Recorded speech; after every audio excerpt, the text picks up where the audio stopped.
eksklusif politik panas. Kita lihat kes yang melibatkan Hishamuddin Tun Hussein. Hishamuddin Rais. Dah lebih kurang sama dua ni. Kita tengok. Hishamuddin telah mengeluarkan kenyataan yang sangat-sangat jijik. Menghina, memfitnah ke bawah duli Yang di-Pertuan Agong Sultan Muhammad Kelima.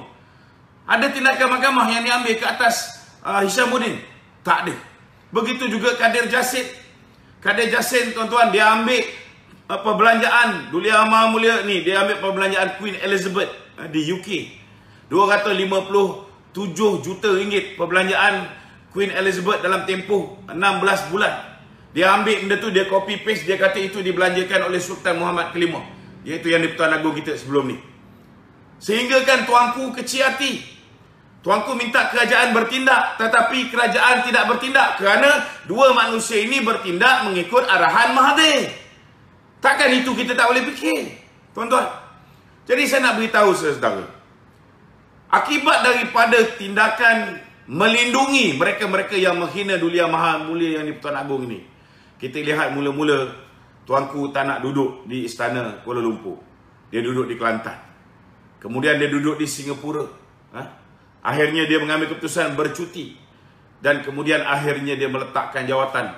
Kerana sudahlah mereka ni saudara, Pakatan Harapan memberikan tekanan demi tekanan. Bila kita nak melantik peguam negara, walaupun baginda Yang di-Pertuan Agong tidak bersetuju. Dia tak bersetuju dengan pelantikan Tommy Thomas. Macam mana nak setuju? Tommy Thomas ialah peguam kepada Ching Ping. Ching Ping ialah Ketua Komunis Malaya. Bagaimana seorang yang berani untuk memperjuangkan Ketua Komunis Malaya? Malaysia ni, fahaman komunis ni diharamkan. Tetapi Tommy Thomas berani menjadi peguam kepada Ketua Komunis Malaya. Maknanya dalam jiwa dia, tuan-tuan, dalam jiwa dia bersimpati kepada perjuangan komunis. Dia mempunyai idealism komunis dalam diri dia. Dia percaya. Itu sebab dia mempertahankan. Dan dia juga merupakan peguam kepada Lim Guan Eng, peguam kepada Pang Li Kun dalam kes rasuah terowong dasar laut dan juga kes rasuah beli banglo below market value. Harga market value 4.7 juta, dia beli dengan harga 2.8 juta daripada Pang Li Kun, seorang wanita yang ada perniagaan dengan kerajaan negeri di mana Lim Guan Eng menjadi ketua menteri. Jadi saya nak beritahu tuan-tuan, bagaimana Yang di-Pertuan Agong dulu tak nak terima Tommy Thomas. Dia tak nak terima Tommy Thomas bukan kerana Tommy Thomas Kristian, bukan itu saja. Sebabnya, saudara, bila seseorang menjadi peguam negara, dia ada 3 kuasa besar. Pertama, dia ada kuasa untuk mendakwa sesiapa saja yang dia suka. Nombor 2, dia ada kuasa untuk menggugurkan kes siapa saja yang dia suka. Itu yang dia gugurkan semua kes orang-orang yang saya sebut tadi. Ketiga, dia juga mempunyai kuasa untuk mendakwa mana-mana Raja Melayu yang di-Pertuan Negeri dan juga yang di-Pertuan Agong pun boleh didakwa di dalam mahkamah khas yang diwujudkan oleh Mahathir pada awal era 1990-an dulu. Jadi saya nak beritahu tuan-tuan, itu sebab Duli Yang Maha Mulia Yang di-Pertuan Agong Sultan Muhammad Kelima telah menolak cadangan Tun Dr. Mahathir untuk melantik Tommy Thomas. Tapi apa yang berlaku? Saya nak beritahu tuan-tuan, Mahathir mengeluarkan kenyataan mengatakan bahawa dia tidak akan menamakan nama lain. Dia tidak akan menamakan nama lain selain daripada Tommy Thomas. Saya nak beritahu, kalau kita nak lantik menteri besar sekalipun, kita akan hantar 2-3 nama ke bawah duli Sultan. Sultan yang akan pilih atas nasihat Perdana Menteri. Tetapi kalau dah Perdana Menteri beritahu bahawa dia tidak akan memberikan nama lain selain daripada Tommy Thomas, ini bukan dia menasihat Yang di-Pertuan Agong. Ini maknanya dia memaksa Yang di-Pertuan Agong untuk menerima calon yang dipilih olehnya. Jadi saya nak beritahu hari ini kita lihat bagaimana Dr. Mahathir begitu gelabah sehingga kan gelabah pasal apa? Sebab apabila Sultan Muhammad meletakkan jawatan, sepatutnya yang menggantikan beliau ialah ke bawah Duli Yang Maha Mulia Sultan Pahang. Jadi sekarang ni kita pun tahu bahawa kedudukan Sultan Pahang dalam keadaan gerik. Jadi next in line ialah Sultan Johor. Selepas itu Sultan Perak. Jadi apa yang dia buat sekarang ni tuan-tuan? Ada dua benda. Dia telah menghantar dua individu.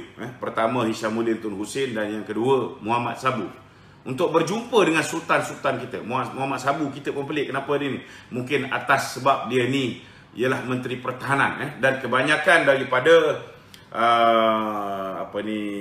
regimen askar, infanteri dan sebagainya ni semua sekali, gerak khas dan sebagainya, setiap satu entiti tu ada satu sultan yang menjadi dipanggil sebagai penaung, sebagai penaung ke atas semua Navy, Angkatan Tentera Darat dan sebagainya. Jadi mungkin atas dasar satu dia anggap dia bawa Muhammad Sabu sebagai salah seorang yang berunding. Apa yang dia rundingkan? Ni nak kena tahu. Dia ada dua sekarang ni plan Dr. Mahathir. Yang penting jangan sampai Tuanku Sultan Johor diangkat menjadi Yang di-Pertuan Agong. Apa planning dia? Planning pertama tuan-tuan ialah dia nak aibkan ke bawah Duli Sultan Johor. Aibkan macam mana? Dia nak aibkan supaya daripada 9 orang sultan, katalah bila Pahang dinamakan sebagai sultan, Pahang menolak, maka selepas itu Johor akan ditawarkan. Kalau Johor menerima untuk diangkat menjadi sultan, maka dalam proses pengundian, Sultan Johor perlu mendapatkan sekurang-kurangnya 5 orang, maknanya simple majority. Daripada 9 orang sultan, dia perlu dapat 5 undi. Sekiranya dia gagal untuk mendapatkan 5 undi, dan kita tahu dalam keadaan hari ini memang Dr. Mahathir hampir berjaya untuk menabalkan yang seterusnya, iaitu Sultan Perak menjadi Yang di-Pertuan Agong. Kerana hari ini dia sudah pun menghantar dua manusia ini yang sudah pun mempengaruhi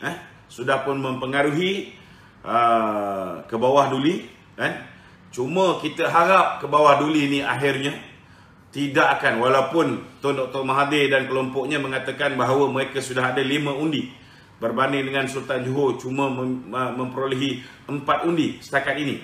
Pengundian akan berlaku pada 24. Yang saya cakap ini ialah apa yang mereka anticipate mereka akan perolehi. Mereka yakin, mereka ni, maksud saya Perdana Menteri iaitu Dr. Mahathir, yakin dia boleh dapat 5 undi untuk menyokong Sultan daripada Perak untuk menjadi dipanggil sebagai Duli Yang Maha Mulia Yang di-Pertuan Agong, bagi memastikan bahawa Tuanku Sultan Johor tidak ditabalkan menjadi Yang di-Pertuan Agong. Kerana Tuanku Sultan Johor inilah tuan-tuan, antara sultan yang cukup lantang, sultan yang cukup berani, sultan yang tidak langsung takut dengan Tun Dr. Mahathir. Kalau dia nak tegur demi kepentingan rakyat, dia akan tegur.